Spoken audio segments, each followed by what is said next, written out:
நம்ம சாதாரணமா நினைச்சிடுறோம் பெருமாள் கோவில்ல போனா துளசி தீர்த்தமா அப்படி சாப்பிட்டுட்டு வணங்குறதுல முக்கியத்துவம் இருக்கிறதே தவிர இதை பெறுதல முக்கியத்துவம் கிடையாது.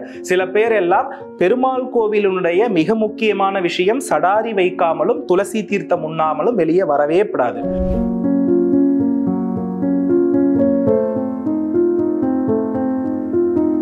இந்த துளசி தீர்த்தம் எப்போதெல்லாம் அவசியம் என்றால் ஒரு குழந்தை படிப்பில் நினைவு திறன் அதிகமாக. இந்த கான்செப்ட் நான் கொண்டு வந்ததுக்கான முக்கியமான காரணமே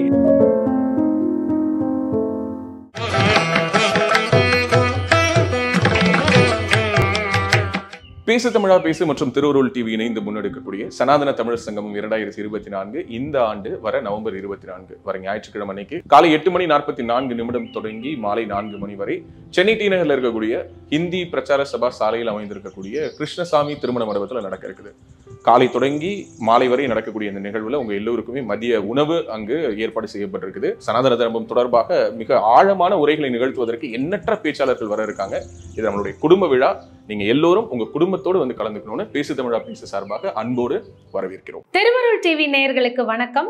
நம்ம எல்லோருமே ரொம்ப நாளா வெயிட் பண்ணிட்டு இருந்த செய்முறை விளக்கம் அப்படிங்கறத இன்னைக்கு பார்க்க போறோம். எல்லாமே ஆன்மீக சம்பந்தப்பட்டு அதே மாதிரி டெய்லி நம்ம வாழ்க்கையில செய்யக்கூடிய தவறுகளை அழகா நமக்கு எடுத்து சொல்லி வாழ்க்கையில மாற்றங்களை கொண்டு வந்துட்டு இருக்காரு நம்மளுடைய சிவஸ்கந்தா ஜோதிட குருகுல நிறுவனர் மற்றும் பிரணவ வாஸ்து நிபுணர் டாக்டர் சிவகு சத்யசீலன் குருஜி கூட தான் இணைஞ்சிருக்கோம். குருஜி வணக்கம். வணக்கம், எப்படி இருக்கீங்க? நல்லா இருக்கும் குருஜி. சொல்லுங்கம்மா. இது எல்லாரும் ரொம்ப நாளா வெயிட் பண்ணிட்டு இருக்க ஒரு விஷயம். இன்னொரு இந்த இடத்துல நான் பதிவு பண்ண வேண்டிய ஒரு கடமை என்னன்னா, நிறைய பேர் இப்ப நம்ம அந்த யூடியூப்ல இருக்கிறதுனால சந்திக்கக்கூடிய ஒரு விஷயம், எல்லாருமே என்ன அப்படின்னா உங்களுடைய இந்த செய்முறை விளக்கத்தை அவங்க வீட்டுல அப்ளை பண்ணி அதுல பெரிய மாற்றம் நாங்க பார்த்திருக்கோம், ரொம்ப நல்லா இருக்குன்னு சொல்லி வாழ்க்கையில் நிறைய மாற்றத்தை பார்த்திருக்கோம். நம்மளுடைய எல்லா பூஜை வீடியோ ஆகட்டும், நீங்க ஒன்னொன்னு செய்து காட்டுறதாகட்டும், மாற்றங்களை கொண்டு வந்திருக்கு. ஸோ உங்ககிட்ட பர்சனலா நிறைய பேர் நன்றிகளை சொல்லியிருக்காங்க. என் மூலமா பார்த்துட்டு இருக்க நேயர்கள் நிறைய பேர் என்கிட்ட சொல்லியிருந்தீங்க. நான் சொல்லிட்டேன். அவங்க சார்பா நன்றிகள் குருஜி. எல்லா புகழும் முருகப்பெருமானுக்கே தான். நிச்சயமா. ஏன்னா நீங்க எல்லாமே ஆன்மீக பொருளை வச்சுதான் செய்றீங்க. அது செய்யறதுனால பெரிய மாற்றம் வருது. இன்னைக்கும் குருஜி நம்ம முன்னாடி நிறைய மூலிகை சம்பந்தப்பட்ட பொருள் வச்சிருக்கீங்க. வழக்கம் போல இதற்கான ஒரு விளக்கம் நம்ம இன்னைக்கு எதை பத்தி தெரிஞ்சுக்க போறோம்? அதாவதுமா, ஒரு மனிதருடைய வாழ்க்கையில பாத்தீங்க அப்படின்னா இந்த பூமி வாழ்க்கையில புத்தி சாதுரியம் அப்படின்றது ரொம்ப ரொம்ப அவசியமான ஒன்று. ஏன்னா இன்னைக்கு மனித குலம் எதை நோக்கி பயணப்பட்டுக்கிட்டு இருக்கு அப்படின்னா, வாழ்க்கையில தனக்கான பண தேவை அப்படின்றது ரொம்ப அதிகமாகிக்கொண்டே போகிறது. இன்னைக்கு தங்கம் விலை அப்படின்னு எடுத்துக்கிட்டோம்னா இன்னும் ஒரு குறிப்பிட்ட காலகட்டத்துல 1 சவரன் 1 லட்சம் கிட்டத்தட்ட தொட்டுடும். அப்போ இந்த இடத்துல இந்த பூமியில நல்ல சிறப்பா வாழ்வதற்கு, இந்த பணத்தை அதிகமா பெறுவதற்கு அவர்களுக்கு புத்தி சாதுரியமும் புத்தியினுடைய திறமையும் உழைப்பும், அந்த உழைப்புக்கேற்ற மிகப்பெரிய வெற்றியும் அவர்களுக்கு என்ன பண்ணுதுன்னா தேவைப்படுது. அது மட்டும் இல்லாம வினைகளிலிருந்து இந்த மனித உடலும் மனமும் விடுபட ஆசைப்படுகிறது. இப்போ வினை, கர்ம வினை அப்படின்னா நம்ம எதை சொல்லுகிறோம் அப்படின்னா கர்ம கடன் அப்படின்னு ஒண்ணு சொல்லுவாங்க. அதாவது போன ஜென்மத்தில் செய்த பாவத்தின் விளைவே நமக்கு இப்போ நிறைய பண பிரச்சனைகளையும் உடல் பிரச்சனைகளையும், அதாவது நம் சேகரிக்கக்கூடிய செல்வங்கள் நல்ல வழியில் செலவழியாது. இப்ப மருத்துவமனைக்கு நாம் சேமிக்கக்கூடிய செல்வங்கள் கொடுக்கிற மாதிரி இருக்கலாம், அல்லது பாத்தீங்கன்னா நல்லா உழைத்தும் வட்டி திரும்ப திரும்ப கொடுக்கிற மாதிரியே இருக்கும். இந்த வட்டியிலிருந்தும் நோயிலிருந்தும் அவர்களை என்ன பண்ண முடியாதுன்னா தன்னை விடுவித்துக் கொள்றதுன்றது ரொம்ப ஒரு கடினமான விஷயமா இருக்கும். இது எல்லாமே யாரால் ஏற்படுகிறது அப்படின்னா ஒரு ஜாதகத்தில் புத பகவான் பாதிக்கப்பட்டிருப்பதினால் மட்டும்தான். அப்ப என்னன்னா புதனை தான் நாம என்ன சொல்லுகிறோம் அப்படின்னா, இப்ப பெரிய பணக்காரர்களிடமிருந்து நாம் கற்றுக்கொள்ளக்கூடிய முதன்மையான விஷயம் புத்தி கூர்மை, சுறுசுறுப்பு. வயதானாலும் அவங்க கிட்ட என்ன குறையாது? சுறுசுறுப்பு குறையாது. இப்ப புதனை நாம பாத்தீங்கன்னா இளமை கிரகம்னு சொல்றோம். இளமைக்கு அதிபதி யாரு? புதன் தான். அப்போ உடல்ல தோலுக்கு அதிபதி யார் அப்படின்னா புதன் தான். இப்ப சொல்லுவோம், பார்த்த உடனே ஒருவருடைய முகத்துல இருக்கக்கூடிய தேஜஸ் வச்சு அவங்க கிட்ட நமக்கு என்ன இருக்கும்? ஒருவித ஈர்ப்பும் மயக்கமும் இருக்கும், நிச்சயமா இருக்கும். இது எல்லாம் புதன் வலு பெற்றவர்களுக்கு மட்டும்தான். 60 வயதானாலும் தோல் சுருக்கமே இல்லை அப்படிலாம் நம்ம சொல்றோம் இல்லையா? இவர்கள் எல்லாம் புதன் ஆளுமை பெற்றவர்கள். இப்ப புதன் என்ற கிரகத்தினுடைய மறுவடிவமாக இருப்பவர் யார் அப்படின்னா பெருமாள், அதுவும் நின்றகோல பெருமாள். இந்த பெருமாள் ஆலயத்தில் வழங்கப்படுவதுதான் துளசி தீர்த்தம். அந்த துளசி தீர்த்தத்தை தான் இன்னைக்கு நாம என்ன பண்ண போறோம்னா, சுத்தமான முறையில பாரம்பரிய அடிப்படையில் எப்படி துளசி தீர்த்தம் செய்யப்பட்டது, இதன் மூலம் நாம இந்த ஜோதிட கிரகக்காரகத்துவத்திலிருந்து எப்படி விடுபடுகிறோம், ஏன் பெருமாள் ஆலயத்தில் துளசி தீர்த்தம் வழிபாட்டினுடைய இறுதியில் பிரசாதமாக வழங்கப்படுகிறது அப்படின்றத பத்தி தான் இன்னைக்கு நம்ம என்ன பண்ண போறோம்னா பார்க்க போகிறோம். சரிமா? அதை தாண்டிய ஒரு மிக முக்கியமான விஷயம் நான் இப்பவே சொல்லிட்டேன். ஒரு மனிதனுக்கு எதிர்ப்பு அப்படின்னாலே அது கடனும் நோயும் தான். அந்த இடத்துல இதை நம்ம எத்தனாவது இடம்னு சொல்லுவோம்னா 6ஆம் இடம் அப்படின்னு சொல்லுவோம். இப்ப 6ஆம் இடம் அடிப்படையில காலபுருஷ தத்துவப்படி என்ன ராசினா கன்னி ராசி. இதுலதான் யாரு உச்சமடைகிறார்? புதன் உச்சமடைகிறார். அப்ப யாருக்கெல்லாம் புதன் உச்சமா இருக்கிறார்களோ அவர்கள் எல்லாம் எதிரியை வென்றதாக அர்த்தம். அப்ப கர்ம வினையை நம்ம வெல்லணும் அப்படின்னா நமக்கு புதனுடைய அனுகிரகம் ரொம்ப தேவை. அப்போ கர்ம வினை யாரு வென்றிருக்கிறார்களோ அவர்கள் தான் தொழில், போட்டி, பொறாமை, அதே போல பாத்தீங்கன்னா இந்த கடனில் இருந்து விடுபடுதல் எல்லாமே பாத்தீங்கன்னா சிறப்பா இருக்கும். அதை நமக்கு கொடுப்பது யாருன்னா திருப்பதி பெருமாள். இப்ப திருப்பதி பெருமாளுக்கும் நிறைய தொழிலதிபர்களுக்கும் தொடர்பு இருக்கிறது நமக்கு நன்றாகவே தெரியும். அப்போ நல்ல ஒரு விஷயத்தை நம்ம புரிந்து கொள்ள வேண்டும். இப்போ இந்த துளசி தீர்த்தம் சாப்பிடுவதனால் ஒரு மனிதனுக்கு என்ன நற்பலன்கள் அப்படின்னு நம்ம எடுத்து கவனித்து பார்த்தோம் அப்படின்னா, இன்னைக்கு நமக்கு நோய் அப்படின்னா எதனால வருதுன்னா, நம்ம உண்ணக்கூடிய உணவு இருக்கு இல்லையா, அந்த உணவினுடைய சக்தி அப்படின்றது கர்மவினை உள்ளவருக்கு உடல்ல சக்தி சரியா பிரியாது. நல்லா புரிஞ்சுக்கணும். நம்ம சொல்லுவோம் தெரியுமா, ஒருத்தருக்கு சாப்பிட்ட சாப்பாடு உடம்புல பிடிக்கலன்னா நம்ம ஒரு பழமொழி சொல்லுவோம். அதாவது வினை அதிகமாக இருந்தால் உடலில் சாப்பிட்ட சாப்பாடு என்ன பண்ணாதுன்னா சரியா வேலை செய்யாது. அப்ப சாப்பிட்ட சாப்பாடு சரியா வேலை செய்யாததினுடைய விளைவுதான் நோய். அப்ப என்னன்னா, இந்த சாப்பிட்ட உணவுகளில் இருக்கக்கூடிய சத்துக்களை சரியாக பிரித்து தருவது நரம்புனா அது பச்சை நிறம், அதனுடைய அதிபதி புதன். அப்போ இந்த துளசி தீர்த்தம் என்பது எதன் வடிவாக இருக்கிறது அப்படின்னா, இந்த சாப்பிட்ட உணவுக்கு உட்பட்ட சக்திகளை சரியா உடல்ல எல்லா உறுப்புகளுக்கும் பிரித்து தந்து நரம்பின் வழியே சரியாக செயல்பட உதவி செய்கிறது. இது முதல் விஷயம். புரியுதுங்களா? இரண்டாவது விஷயம் பாத்தீங்கன்னா, நம்ம உடம்புல நிறைய பேர் இன்னைக்கு தோல் நோய்களால அவதிப்படுகிறார்கள். இந்த தோல் நோயை நிவாரணப்படுத்தி கொடுப்பது துளசி தீர்த்தம். அப்போ தோல் நோய் வரதுடைய மிக முக்கியமான அடிப்படை என்ன அப்படின்னா நுரையீரல். நம்ம உடம்புல இருக்கக்கூடிய ரத்தத்தில் இருக்கக்கூடிய ஆக்சிஜன் அளவை கரெக்டா கண்ட்ரோல் பண்ணி தன்னுடைய கட்டுப்பாட்டுக்குள்ள வச்சிருக்கிறது நுரையீரல் தான். அந்த நுரையீரலை சுத்தப்படுத்துவது துளசி தீர்த்தம். அதுக்கு அடுத்தபடியா நம்ம உடம்புல பாத்தீங்கன்னா டீடாக்ஸ் பார்ட் அப்படின்னு 2 உறுப்புகள் இருக்கு. ஒண்ணு பாத்தீங்கன்னா கல்லீரல், இன்னொன்னு பாத்தீங்கன்னா கிட்னி. இத ரெண்டையுமே சுகமாக வைத்திருப்பது எது அப்படின்னா இந்த இடத்துல துளசி தீர்த்தம். அப்போ நல்ல ஒரு விஷயத்தை புரிந்துக்கணும். நம்ம ஒரு சில உணவுகளை சாப்பிட்டா நமக்கு மதன்னு இருக்கும், ஒரு மாதிரி தூக்கம் வரும், நம்ம மூளை டக்குன்னு ஓய்வெடுக்க போயிடும். அப்ப என்னன்னா, அறிவியல் ஆராய்ச்சியாளர்கள் என்ன சொல்றாங்கன்னா, ஒரு சில உணவுகளை சாப்பிட்டா மூளையினுடைய செயல்திறன் குறையும், நினைவாற்றல் தடுமாற்றமாகும்னு சொல்லுவாங்க தெரியுமா. அதுல நல்லா கவனிச்சு பார்த்தோம்னா ஓவர் ஆயிலி ஃபுட், அதே போல பாத்தீங்கன்னா ஐஸ்கிரீம்ஸ், அதே போல பாத்தீங்கன்னா ஓவர் ஸ்வீட்ஸ், இதெல்லாம் நம்ம சாப்பிட்ட உடனே நமக்கு என்ன ஆகும், ஓவரா ஃபுல்லா சாப்பிட்டா ஒரு மாதிரி தூக்கம் வரும். அப்ப தூக்கம் வரதோடைய விஷயம் என்னன்னா, நம்ம அளவுக்கு மீறி கெடுதலான பொருளை சாப்பிடும் பொழுது மூளை சோர்வடைந்து அதுல இருக்கக்கூடிய நியூரான்ஸ்கள் எல்லாமே என்ன ஆகிறதுனா பாதிக்கப்படுகிறது. அப்ப என்னன்னா, இன்னைக்கு ஒரு மனிதனுடைய மூளை எந்த அளவிற்கு சுறுசுறுப்பாக இருக்கிறதோ அதை பொறுத்து அவனுடைய அடிப்படை வளர்ச்சி இருக்கும். அப்ப மூளையுடைய சுறுசுறுப்பு எங்கிருந்து ஆரம்பிக்குதுன்னா நரம்பு மண்டலம் தான் மூளையுடைய சுறுசுறுப்புக்கு அதிபதி. அப்ப நரம்பு மண்டலம் சிறப்பா இருக்கணும்னா அது நம்ம சாப்பிடக்கூடிய உணவுகள்ல இருக்கக்கூடிய சத்துக்களை சரியா பிரிச்சா மட்டும்தான் நடக்கும். அதை தருவதுதான் துளசி தீர்த்தம்.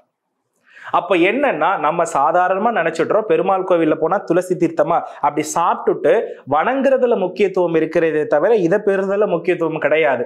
சில பேர் எல்லாம் பெருமாள் கோவிலுடைய மிக முக்கியமான விஷயம் சடாரி வைக்காமலும் துளசி தீர்த்தம் உண்ணாமலும் வெளியே வரவே கூடாது.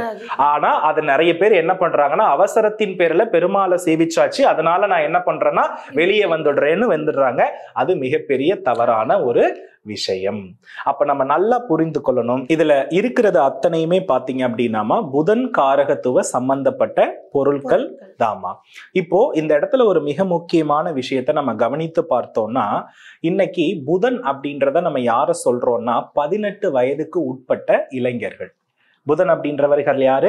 ஏன்னா அந்த 18 வயதுக்கு உட்பட்ட காலகட்டம் தான் டீனேஜ் டைம்னு சொல்லுவோம். அந்த டைம்ல அந்த ஸ்கின் டோனா இருக்கட்டும், அவர்களுடைய சுறுசுறுப்பு தன்மையா இருக்கட்டும், நினைவாற்றலா இருக்கட்டும், கிரகிக்கும் தன்மையாக இருக்கட்டும், புத்தி சாதுரியமா யோசிக்கும் திறனா இருக்கட்டும், இது எல்லாமே ஒரு மனிதனுக்கு தேவைதானே. வயது மூப்ப அதிகமாக இந்த சிந்தனை எல்லாம், இந்த குணங்கள் எல்லாம் யாருக்கு இருக்கிறதோ அவர்கள் தான் வாழ்க்கையில வியாபாரத்திலும் தொழிலிலும் வெற்றி பெறுகிறார்கள். அப்ப என்னன்னா, பெருமாளை வணங்கினால் வியாபாரத்திலும் தொழிலிலும் வெற்றி பெறலாம் அப்படின்னு சொன்னதினுடைய அடித்தளம் என்னன்னா, பெருமாள் கோவிலுக்கு செல்லும் பொழுதெல்லாம் அந்த நரம்பு மண்டலத்தை சீராக்கக்கூடிய, உடலை சுத்தப்படுத்தக்கூடிய, உடலில் இருக்கக்கூடிய கழிவுகளை வெளியேற்றி நோயில்லாத வாழ்வை தரக்கூடிய, 6ஆம் இடத்தை பலப்படுத்தக்கூடிய துளசி தீர்த்தமும், 6ஆம் இடம் என்று சொல்லக்கூடிய முன்ஜென்ம பாவத்தை விலக்கக்கூடிய பெருமாளினுடைய திருவடியான சடாரியும் தான் நமக்கு உதவி செய்கிறது. 6ஆம் இடத்திற்கு பரிகாரம் என்பது 12ஆம் இடம். 12ஆம் இடம் என்பது மீன ராசி, அதுதான் பெருமாளுடைய பாதம். 6ஆம் இடத்துக்கு துளசி தீர்த்தம் சாப்பிட்டுட்டோமா, அப்ப அதை பரிகாரம் செய்யறதுக்கு 12ஆம் பாவத்தை இயக்கணும், அதுதான் பாதம். பாதத்தை தலையில வைக்கிறாங்களா, அவ்வளவுதான் விஷயம். அப்ப என்னன்னா, நம்மளுடைய முன்ஜென்ம பாவ வினைகள் விலகி நம்மளை இறைவன் காக்க வேண்டும் என்றால் துளசி தீர்த்தம் அவசியம். அப்போ இந்த துளசி தீர்த்தம் எப்போதெல்லாம் அவசியம் என்றால், ஒரு குழந்தை படிப்பில் நினைவு திறன் அதிகமாக, இந்த கான்செப்ட் நான் கொண்டு வந்ததுக்கான முக்கியமான காரணமே, நிறைய குழந்தைகள் இன்னைக்கு பாத்தீங்கன்னா மிக முக்கியமான அரசு தேர்வுகளுக்கு படித்து கொண்டிருக்கிறார்கள். அவர்கள் 10ஆம் வகுப்பு 12ஆம் வகுப்புல நல்ல தேர்வில் தேர்ச்சி பெறுவதற்கு முதல் விஷயம். இரண்டாவது விஷயம் பாத்தீங்கன்னா, வியாபாரத்துல நிறைய பேர் முன்னேற்றம் அடைவதற்கு துளசி தீர்த்தம் உதவி செய்யும். அப்போ எப்பொழுதெல்லாம் நம்ம உணவுகளை சாப்பிடுகிறோமோ, அந்த உணவுகள் தவறான நிலையில் இருந்து நம் உறுப்புகளை பாதித்தால் தான் அதற்கு நோயாக மாறுகிறது. அதை நீக்கக்கூடியது துளசி தீர்த்தம்மா. இப்போ அதுக்கு தேவையான பொருள் என்னென்னு பாத்திரலாமா? நிச்சயமா. அதுக்கு தேவையான மிக முக்கியமான பொருள் என்ன அப்படின்னா, நமக்கு துளசி தேவைப்படுகிறது. அதற்கு அடுத்தபடியா பாத்தீங்க அப்படின்னா கிராம்பு. அதற்கு அடுத்தபடியா நம்மளுடைய எல்லா விஷயத்திலயுமே இருக்கும் குங்குமப்பூ, அதை நான் குறிப்பிட்டிருக்கிறேன். அதற்கு அடுத்தபடியா பாத்தீங்கன்னா ஜாதிக்காய் மற்றும் ஜாதி பத்திரி. அதாவது ஜாதி பத்திரினா நிறைய பேர் தெரியாம இருக்காங்க. இந்த ஜாதிக்காய் இந்த ஜாதி பத்திரிக்குள்ளதான் இருக்கும். இது ரெண்டுமே ஒண்ணுதான். இந்த ஜாதிக்காயினுடைய பூவை தான் நம்ம ஜாதி பத்திரி அப்படின்னு நம்ம சொல்றோம். அதுக்கு அடுத்தபடியா நமக்கு பாத்தீங்கன்னா ஏலக்காய், பச்சை கற்பூரம். சோ இதெல்லாம் நமக்கு தேவையானதாக இருக்கிறது. அதற்கு அடுத்தபடியாக சுத்தமான ஜலம், தீர்த்தம் நம்ம என்ன பண்ணிருக்கோம்னா எடுத்திருக்கிறோம். இப்போ நாம என்ன செய்ய வேண்டும் அப்படின்னா, சுத்தமான தீர்த்தம் விட்டு நாம இந்த மூலப்பொருளை என்னைக்குமே நம்ம என்ன பண்ணக்கூடாதுன்னா மிக்சியில அரைக்க கூடாது. நம்ம வீட்டுல மசாலா இது பண்றதுக்குன்னு ஒரு உரல் அழாக்கு வச்சிருப்போம் இல்லையா, அதுல நம்ம ரெடி பண்ணலாம். அப்படி இல்லைன்னா நம்ம என்ன பண்ணலாம்னா அம்மியில நம்ம அரைக்கணுமே தவிர இதை நம்ம நார்மலா மிக்சியில அரைக்கப்படாது. ஏன் அரைக்கப்படாதுன்னா, புதனுக்கு மிக முக்கியமான எதிரி செவ்வாய். அது கூர்மையான பிளேடு உள்ள ஆயுதங்கள். அதனால மிக்சி என்பது உச்ச செவ்வாயுடைய காரகத்துவம். அப்ப அம்மி கிடையாதா, அதுவும் நசுக்கிறது தானே. அம்மி நீச்ச செவ்வாய், ஆயில்ய நட்சத்திரத்திற்கு உரியது. அதனால அம்மியினுடைய குறியீடே ஆயில்ய நட்சத்திரம் தான். அதனாலதான் நம்ம திருமணம் காலகட்டங்கள்ல அம்மி மிதித்து அருந்ததி பார்த்து அப்படின்னு சொல்லுவாங்க. அது நீச்ச செவ்வாய்க்கு உரியது. யாரெல்லாம் குழவியை கையில் பிடிக்கிறார்களோ அந்த பெண்களுடைய கையில் வீட்டில் இருக்கக்கூடிய கணவர். புரியுதுங்களா? யாரெல்லாம் மிக்சியை பிடிக்கிறாங்களோ அந்த வீட்டுல பாத்தீங்கன்னா நோய்களுக்கு உரிய கணவர். நல்லா கவனிச்சுக்கணும். ஒரு நாளாவது அந்த அம்மியிலேயோ அந்த குழவிலேயோ நம்ம பெண்கள் சமைக்கிறாங்க, ஏதாவது ஒரு பொருளை பண்ணும் போது கணவனுடைய ஆரோக்கியம் மேலோங்கும்.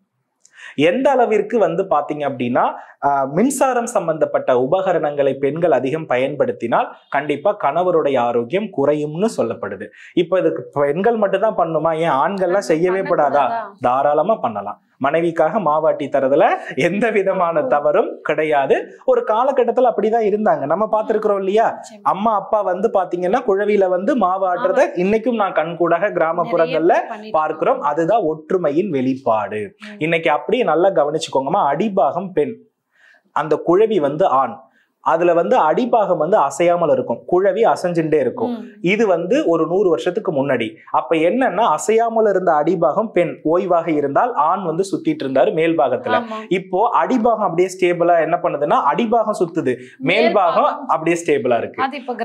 அப்ப கிரைண்டர். அப்ப நல்லா கவனிச்சுக்கோங்க, இன்னைக்கு ஆண்களை விட பெண்கள் சுத்துறதுக்கான சூழல்கள் கிரகத்தினுடைய காரகத்துவ வளர்ச்சியிலே நம்ம என்ன பண்ணிடலாம், கண்டுபிடிச்சிடலாம். அப்ப இந்த இடத்துல நிறைய விவாகரத்து நடக்குது, நிறைய பிரச்சனைகள் நடக்குது, ஆணுக்கும் பெண்ணுக்கும் ஒற்றுமை இல்ல. இது எல்லாமே ஒரு காலகட்டத்துல இந்த அம்மிக்கல் குழவிக்கல் லட்சுமி கடாட்சத்திற்கு சமமான நிலையில மதிக்கப்பட்டதுக்கான காரணம் இவ்வளவு ரகசியங்கள் தான். இதெல்லாம் இன்னைக்கு மாறுபடும் பொழுது ஒரு மானிட பிறப்புல இன்னைக்கு ஆணும் தனியா இருந்து நான் வாழ்க்கையை பாத்துக்கிறேன், ஒரு பெண்ணும் தனியா இருந்தா என்னால சக்சஸா இருக்க முடியும் அப்படின்ற அளவுக்கு என்ன ஆகுதுன்னா சூழல்களை எடுத்து கொண்டு வந்து நிறுத்துகிறது. அப்போ இது எல்லாம் பாரம்பரியத்தை நாம் மறக்கிறோம், அதனால வாழ்க்கையில இருக்கக்கூடிய நிம்மதியை இழக்கிறோம். இப்போ நாம திரும்ப பாரம்பரியத்தை என்ன பண்ணிட்டு இருக்கோம், திருவருள் மூலமா கொண்டு வந்துட்டு இருக்கோம். அதனால இப்ப என்னென்ன பண்ணலான்றத பார்த்துடலாம். ஃபர்ஸ்ட் நம்ம என்ன பண்றோம்னா சுத்தமான தீர்த்தமா, குருஜி நீங்க எல்லாம் இந்த மாதிரி பொருள் வைத்திருக்கிறீங்களே, இந்த மாதிரி வெள்ளி பொருள் தான் வைக்கணுமா? இது வந்து நம்மளுடைய குருகுலத்துல இருக்கக்கூடிய சுவாமிக்கான விஷயங்கள். அவர்கள் வந்து நம்மளுடைய மக்கள் நிறைய நன்கொடை கொடுத்த விஷயத்த நான் காமித்திருக்கிறேன். அதுவும் பெருமாள் ஆலயத்துல பெரும்பாலும் வெள்ளி பொருள் தான் பயன்படுத்துவார்கள், அதனால வைத்திருக்கிறேனே தவிர உங்களுடைய விஷயத்துக்கு நீங்க மண்பாண்டத்தில் கூட இதை செய்யலாம்.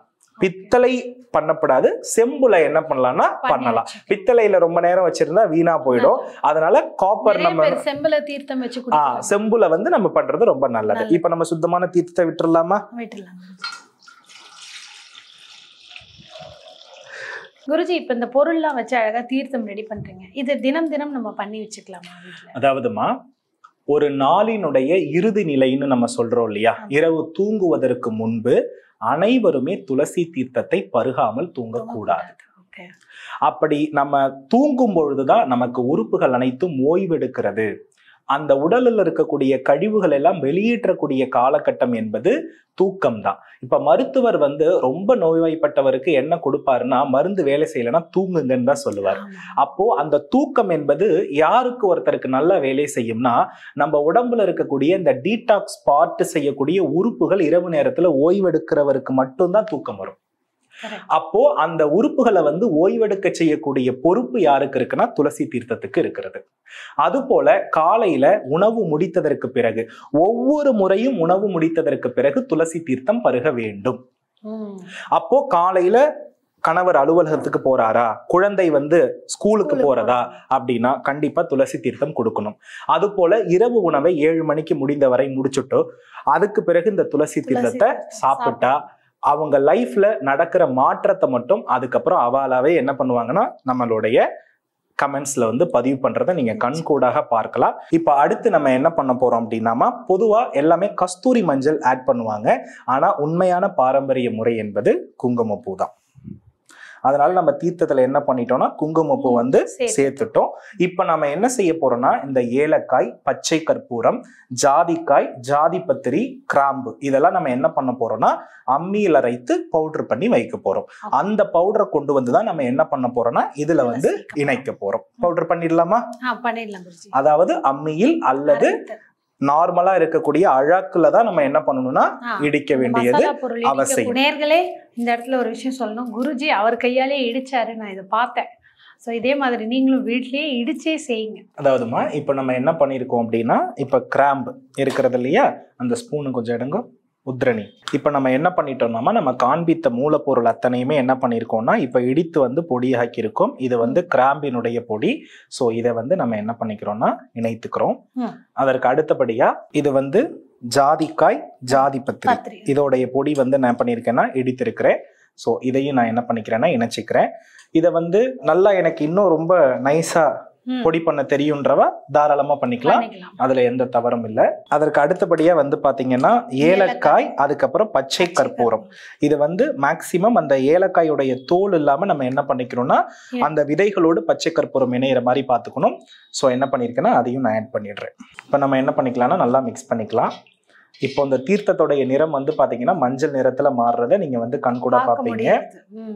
ஸோ இப்போ அந்த மஞ்சள் நிறம் எதனால இருக்குன்னு தெரியாம என்ன பண்ணிடுறாங்கன்னா நிறைய பேர் கஸ்தூரி மஞ்சள் இணைச்சிடுறாங்க. கஸ்தூரி மஞ்சள் போடக்கூடாது. இதுல வந்து என்ன இருக்கணும்னா குங்குமப்பூ தான் என்ன பண்ணணும்னா இணைக்கணும். அதற்கப்புறம் வந்து சுத்தமான துளசி. இதுல ஒரு மிக முக்கியமான விஷயம் என்னன்னா நிறைய பேர் வந்து கருந்துளசி போடலாமா அப்படின்னு கேட்பாங்க. கரும் துளசி அப்படின்றது பயன்படுத்த கூடாது. ஏன்னா கரும் துளசி அப்படின்றது வந்து பாத்தீங்கன்னா நமக்கு அதர்வண வேதத்தில் இருக்கக்கூடிய தெய்வங்களை, இப்ப வந்து நரசிம்மர் அப்படின்னா அதற்கு வந்து கருந்துளசி உரியது.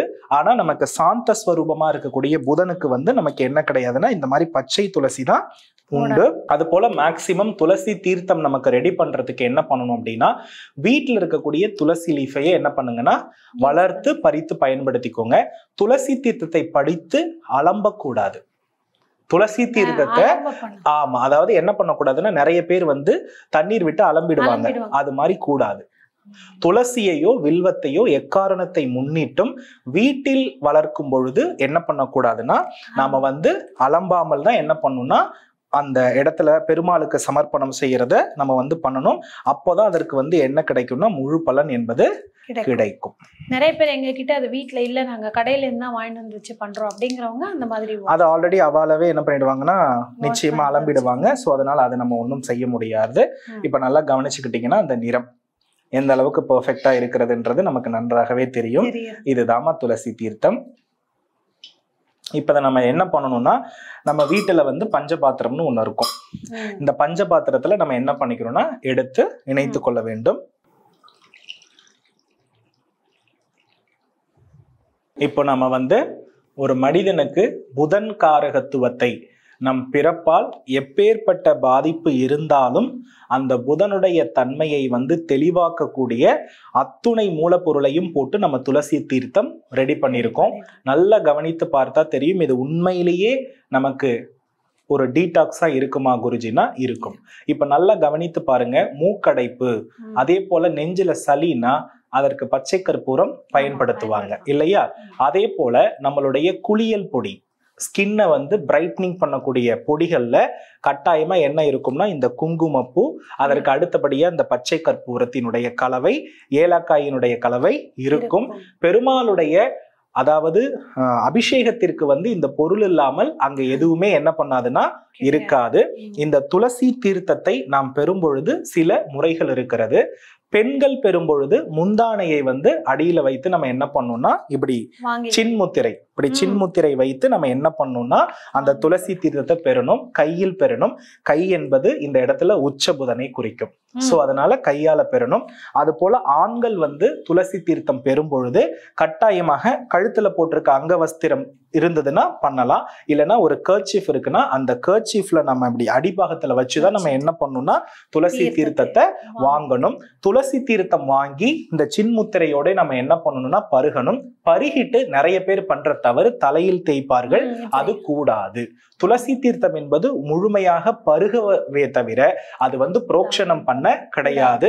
எச்சில் பட்டுட்டு நமக்கு தலையில அதை வந்து வைக்கவே கூடாது. ஏன்னா இதை பருகியதற்கு பின்புதான் என்ன நடக்கும்னா பெருமாளுடைய சடாரி வைப்பார்கள். எச்சில் அப்படின்றது இருக்கிறதுலயே ரொம்ப தோஷமான பொருள். சரிங்களா?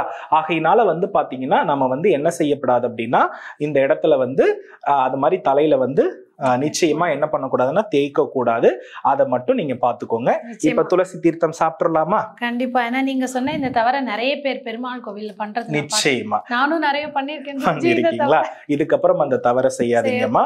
அத போல இந்த தீர்த்தத்தை நாம பருகும் பொழுது என்ன பண்ணணும்னா ஓம் நமோ நாராயணா அப்படின்னு சொல்லிதான் நம்ம என்ன பண்ணணும்னா இத பருகணும்.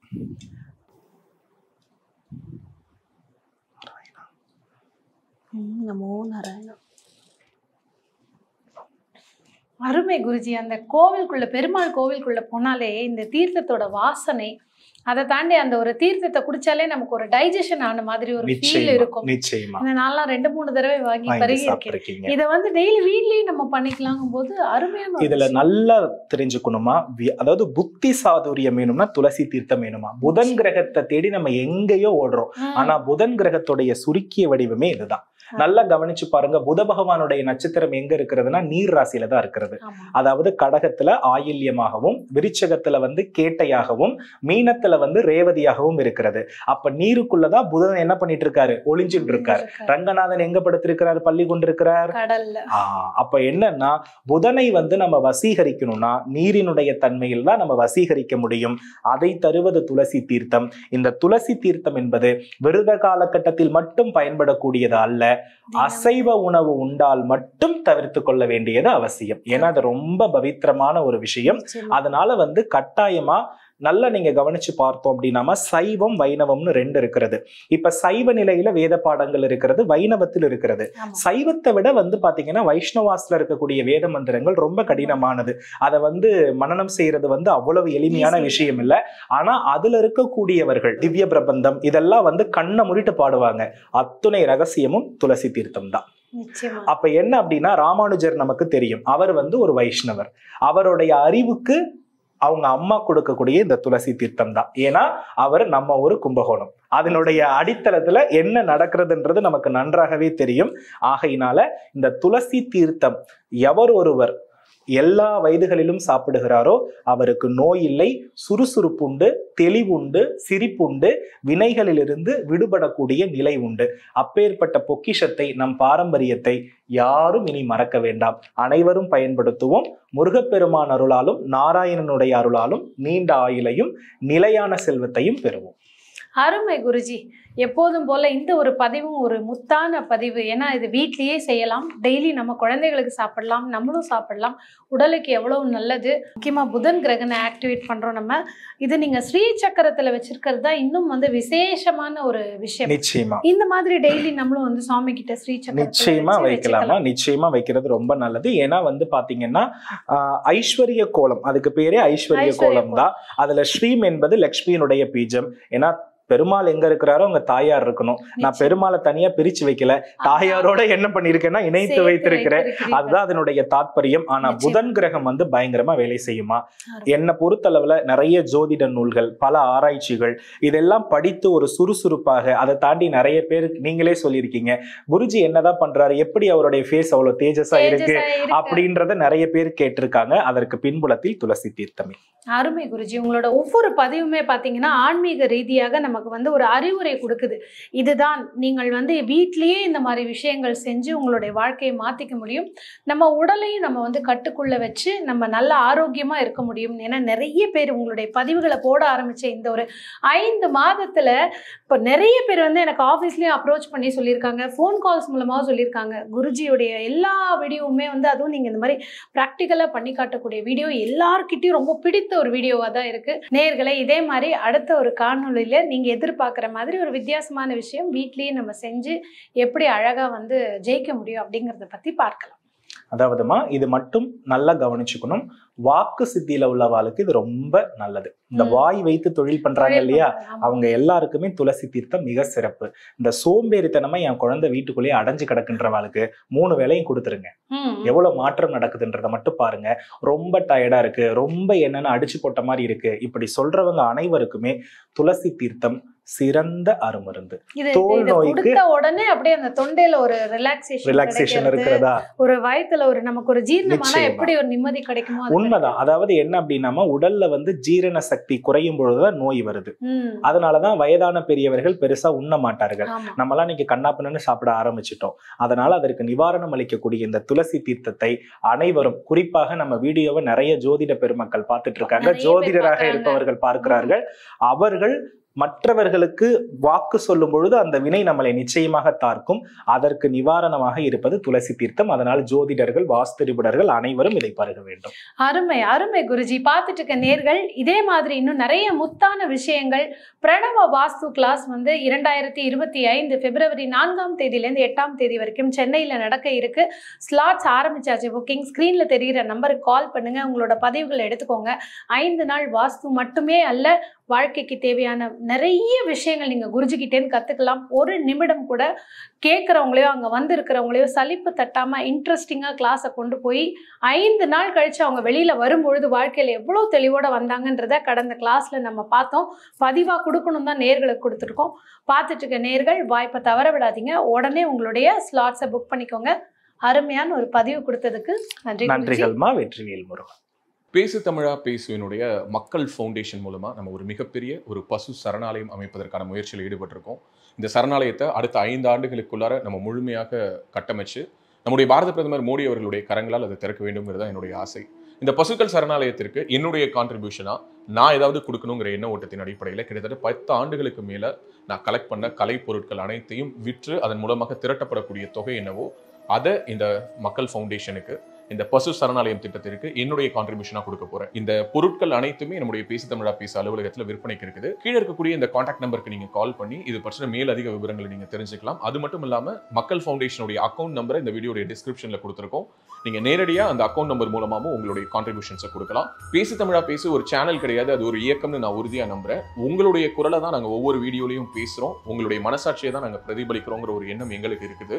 அதே எண்ணம் உங்களுக்கு இருந்ததுன்னா தொடர்ந்து பேசு தமிழா பேசுவனுடைய முயற்சிகளுக்கு நீங்க கொடுக்கக்கூடிய ஆதரவை இந்த பசுக்கள் சரணாலயம் திட்டத்திற்கும் கொடுக்கணும்னு சொல்லி ரொம்ப தாழ்மையோடு கேட்டுக்கிறேன். உங்களுடைய அன்பாலையும் ஆதரவாலையும் தான் பேசு தமிழா பேசி இயங்கிட்டு இருக்கு. அதற்கு என்றென்றைக்கும் நன்றி.